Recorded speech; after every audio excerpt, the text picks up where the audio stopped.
Saludos cordiales, mis apreciados hermanos y hermanas, maestros y maestras de escuela sabática. Este es el comentario bosquejo de la lección de escuela sabática para el sábado 24 de septiembre y se titula Cristo en el crisol. El versículo para memorizar de esta semana se encuentra en San Mateo capítulo 27 y versículo 46 y dice así: cerca de la hora novena, Jesús clamó a gran voz diciendo: Elí, Elí, lama sabactani, esto es, Dios mío, ¿por qué me has desamparado?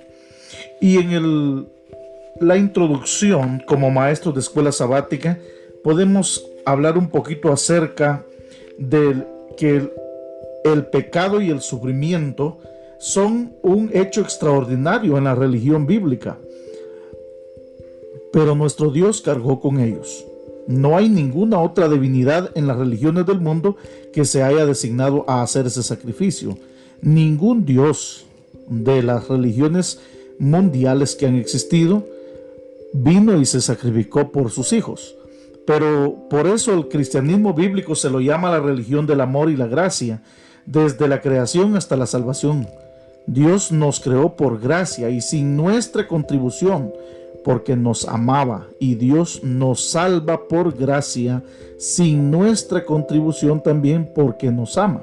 No obstante, en ambos casos, creación y salvación, tenemos la opción de aceptar o rechazar su intervención de gracia.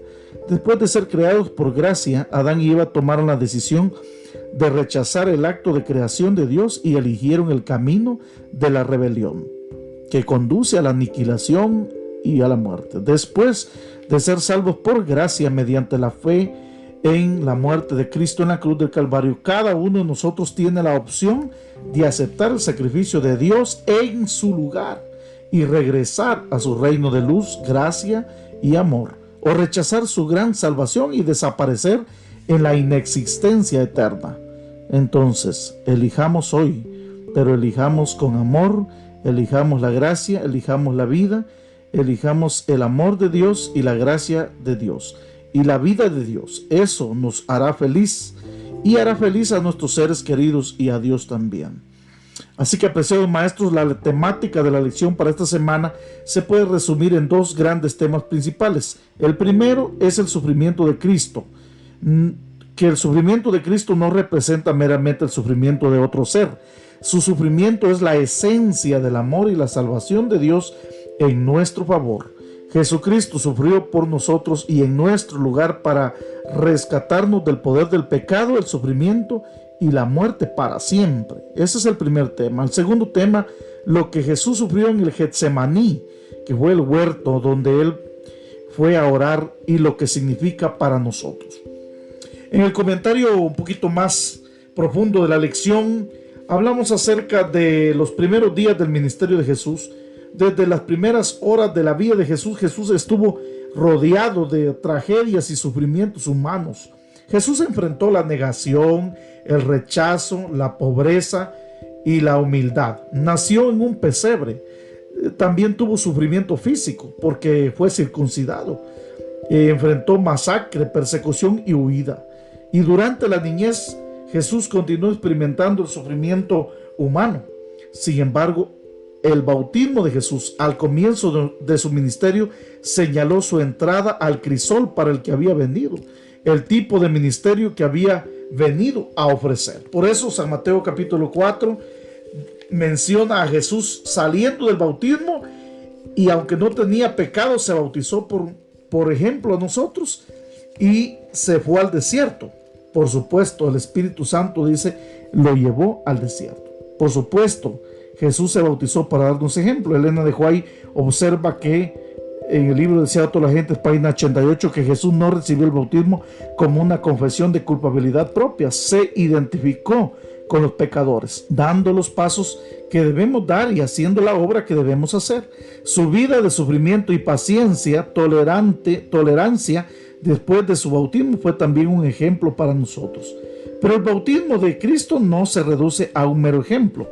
El apóstol San Pablo explica que el bautismo en términos de muerte y resurrección, En Romanos 6, 3 y 4, ¿no sabéis que todos los que hemos sido bautizados en Cristo Jesús hemos sido bautizados en su muerte? Porque somos sepultados juntamente con él para muerte por el bautismo, a fin de que como Cristo resucitó de los muertos por la gloria del Padre, así también nosotros andemos en vida nueva. Y en otra parte Pablo explicó que Dios, al que no conoció pecado, lo hizo pecado para que nosotros fuésemos hechos justicia de Dios en él. Segunda de Corintios 5, 21. Entonces Jesús vino al mundo para cargar con nuestros pecados y morir en nuestro lugar, para que nosotros en cambio pudiéramos tomar sobre nosotros su justicia. Y Elena de White lo describe tan deliberadamente. Después de salir del agua, Jesús se arrodilló en oración a orillas del río. Se estaba abriendo ante él una era nueva e importante de una manera más amplia. Estaba entrando en el conflicto de su vida. Aunque él era el príncipe de paz, su venida iba a ser como el acto de desvainar una espada. Nadie en la tierra lo había comprendido y durante su ministerio debía continuar andando solo. Como uno de nosotros debía llevar la carga de nuestra culpabilidad y desgracia. El ser sin pecado debía sentir la vergüenza del pecado, debía hollar solo la senda, debía llevar solo la carga sobre el que había depuesto su gloria y aceptado la debilidad de la humanidad. Debía descansar la redención del mundo. Este intercambio pudo verse figurativamente en el bautismo. Cuando Jesús se bautizó, no solamente lo hizo para su salvación, sino que anunció que había venido a tomar sobre nosotros, sobre sí mismo, sus pecados, nuestros pecados, y morir en nuestro lugar. Cuando nos bautizamos, morimos a nuestros pecados junto con Jesús, recibimos su justicia y luego nos levantamos de las aguas bautismales para llevar una vida nueva. Jesús en el Getsemaní. John Stott, un teólogo que existió del año 1921 al 2011, en el libro En la cruz de Cristo, el famoso teólogo y evangelista anglicano intenta comprender el crisol de Jesús en el Getsemaní, comparando a Jesús con Sócrates, que enfrentó la muerte en el año 399 a 470 a.C. Uno de los fundadores de la filosofía y la cosmovisión occidentales tenía unos 70 años cuando una corte ateniense lo condenó a muerte por corromper a la juventud y por impiedad, rechazar a los dioses de la ciudad. Sócrates debía morir bebiendo una taza de cicuta venenosa. Aunque Sócrates podía escapar del juicio y la condena, optó por permanecer en la ciudad y enfrentar la muerte. En el lugar de la ejecución, Sócrates estaba rodeado por los discípulos que lo apoyaban y que lloraban por su maestro. Cuando se le entregó la copa con el veneno para que la bebiera, el padre del pensamiento occidental la tomó con toda alegría y confianza y la bebió valientemente hasta el fondo. Para el relato que hace Platón sobre esta historia, podemos ver en el libro Paedo, página 393 al 403. Al contrario, Jesucristo pasó sus últimas horas en el huerto del Getsemaní. Cuando pidió a sus discípulos que se quedaran y velaran con él porque su alma estaba muy triste y hasta la muerte, San Marcos 14:34, ellos se durmieron. De hecho, uno de sus discípulos lo vendió por dinero y los demás huyeron del huerto cuando la multitud llegó para arrestar a Jesús. Pero Jesús, a diferencia de Sócrates, agonizaba por la copa que debía beber hasta el final. Lejos de describir a Jesús tomando la copa con alegría y valentía, el evangelista Lucas señala que su sudor era como grandes gotas de sangre que caían a la tierra. Lucas 22:44. Mientras oraba: Padre, si es posible, pasa de mí esta copa.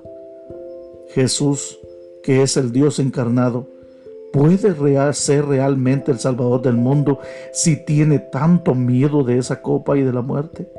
¿Por qué parece más débil que Sócrates? Stott se plantea preguntas similares y luego sugiere una respuesta. ¿Qué es esa copa? ¿Será el sufrimiento físico al que él teme?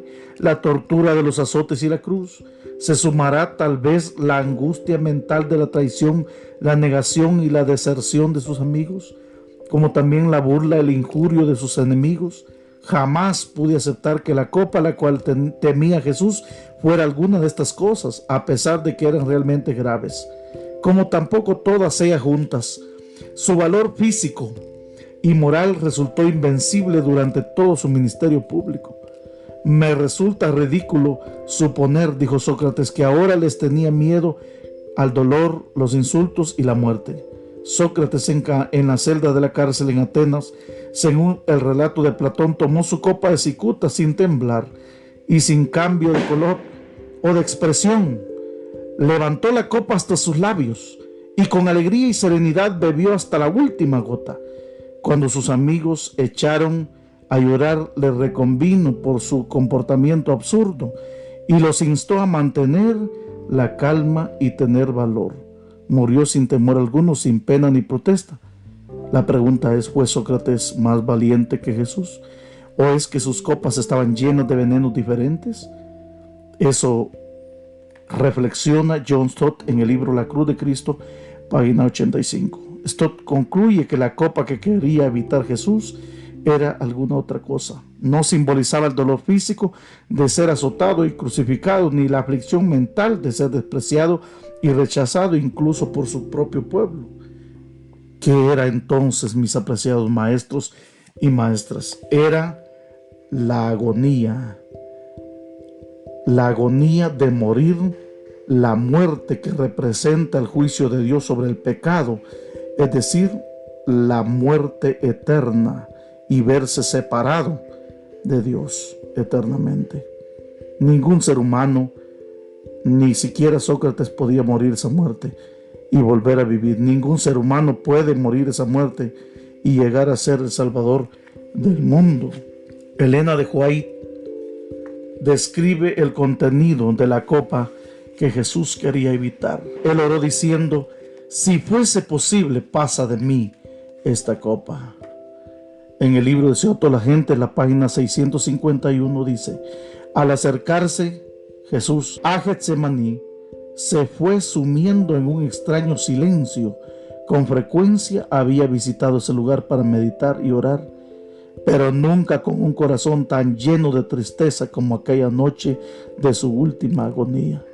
A lo largo de toda su vida en la tierra había caminado a la luz de la presencia de Dios. Mientras se hallaba en conflicto contra hombres inspirados por el mismo espíritu de Satanás, pudo decir: el que me envió conmigo está. No me ha dejado solo el Padre, porque yo hago siempre lo que le agrada. San Juan 8:29. Pero ahora le parecía estar excluido de la luz de la presencia sostenedora de su Padre. Ahora se encontraba con los transgresores. Debía llevar la culpabilidad de la humanidad caída. Sobre el que no conoció pecado debía ponerse la iniquidad de todos nosotros. Tan espantoso le parece el pecado, tan grande el peso de la culpabilidad que debe llevar, que está atentado a temer que quedará privado para siempre del amor de su Padre. Sintiendo cuán terrible es la ira de Dios contra la transgresión, exclamó: mi alma está muy triste hasta la muerte. Mis apreciados maestros, la lección de En el Crisol con Cristo nos ayuda a recordar la experiencia de su bautismo, de nuestro bautismo. ¿Cómo percibimos nuestro bautismo a la luz del bautismo de Jesús? Nuestra percepción, ¿cuánto nos ayuda a enriquecer nuestra experiencia, morir al pecado y vivir para el reino de Dios? Este entendimiento, cómo profundiza nuestro pacto con Dios y nuestro compromiso con la causa de Dios a toda costa. La sección de el sábado en la tarde, en la lección de esta semana, ofreció una explicación asombrosamente hermosa de por qué Dios creó el universo y a los seres inteligentes, aunque sabía que el mal iba a surgir de su creación. Valía la pena para él, pero también valía la pena para nosotros. De lo contrario, nunca hubiésemos existido. Pero hay más. Dios podía permitirse decidir que valió la pena porque no solo tenía el poder de la creación, sino además, en el caso de la caída, tenía la solución: tomar nuestro pecado sobre sí mismo, que es el poder de la salvación y el poder de la resurrección. Esta noción cambia nuestra perspectiva de Dios, de la creación y de la salvación. Dios siempre estuvo al control, aun cuando tuvo que tomar la decisión de venir y morir por cada uno de nosotros. Esta lección, mi apreciado oyente, amigo, hermano, especialmente mi apreciado maestro, los que hemos dedicado tiempo para el estudio y el escudriñamiento de estos conceptos, nos ayuda enormemente reflexionar en esta historia y en estos principios importantes de la lección de escuela sabática que ahora mismo está terminando, denominado el fuego refinador o la lección del crisol con Cristo. Mis apreciados hermanos, les invito para nuevamente estar pendiente de los audios de la lección del próximo trimestre. Que Dios le bendiga. Es mi deseo y oración, y lo use poderosamente en el paso de la lección de este día. Que Dios le bendiga.